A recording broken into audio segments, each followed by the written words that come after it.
আসসালামু আলাইকুম। ওয়ালাইকুম আসসালাম। বসুন না প্লিজ, আপনারা বসুন। তো আপনার কি অবস্থা?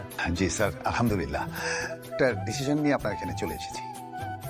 কি ডিসিশন? আপনার বাবা মারা যাওয়ার পরে তো আপনি মন খারাপ করে বসে আছেন, অফিসেও যাচ্ছেন না। তাই স্যার আমি একটু প্যাকেজ এন্টারটেনমেন্ট নিয়ে আপনার বাসায় চলে এসেছি স্যার।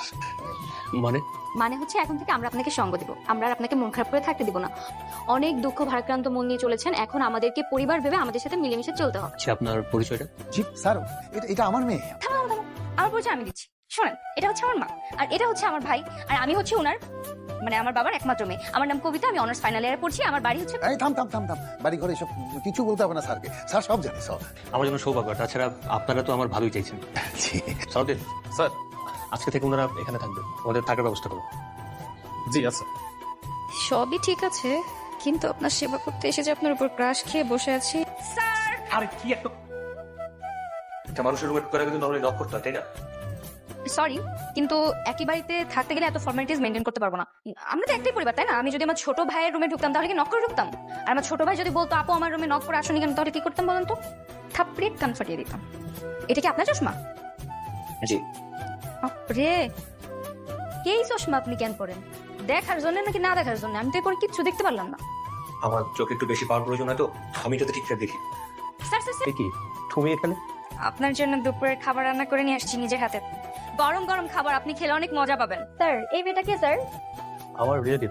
স্যার, আপনার রিলেটিভ হয়ে আপনাকে কেন আপনি স্যার বলে ডাকছে? আসলেই তো এভাবে তো খেয়াল করিনি। এই শোনো, আজকে থেকে তুমি আমাকে সব স্যার বলে ডাকো না, তুমি চাইলে আমাকে জিসান বলেই ডাকতে পারো। ওকে ঠিক আছে, আপনি খাবারটা খান, তারপর অফিসে বসে রেস্ট করেন। তাহলে আমি আসি স্যার। হ্যাঁ। সাবধানে থাকবেন। স্যার, আমরা সিদ্ধান্ত নিয়েছি যে আপনাকে একটা বিয়ে দেবো। তা না, আমি এখনো সব বিয়ে শাদী নিয়ে চিন্তা করতেছি না। না না কেন স্যার, না বলছেন যে আমার একটা দায়িত্ব আছে না, আর আপনাকে একটা ভালো মেয়ে দেখে বিয়ে দিতে পারলে আমি খুব নিশ্চিন্ত হব। তোমাকে মা ডাকছি। আপনার কেমন মেয়ে পছন্দ? নম্র, ভদ্র, শান্তশিষ্ট, সুন্দরী, সংসারী একটু মেয়ে। এত নম্রভদ্র মেয়ে বিয়ে করে কি করবেন? মানে? মানে আপনার চয়েস খুবই খারাপ। কেন? কেন মানে কি? ছেলেদের পছন্দ হওয়া উচিত আমার মতো চঞ্চল স্বভাবের মিষ্টি সুন্দরী একটা মেয়ে। তা না, আপনার কি পছন্দ?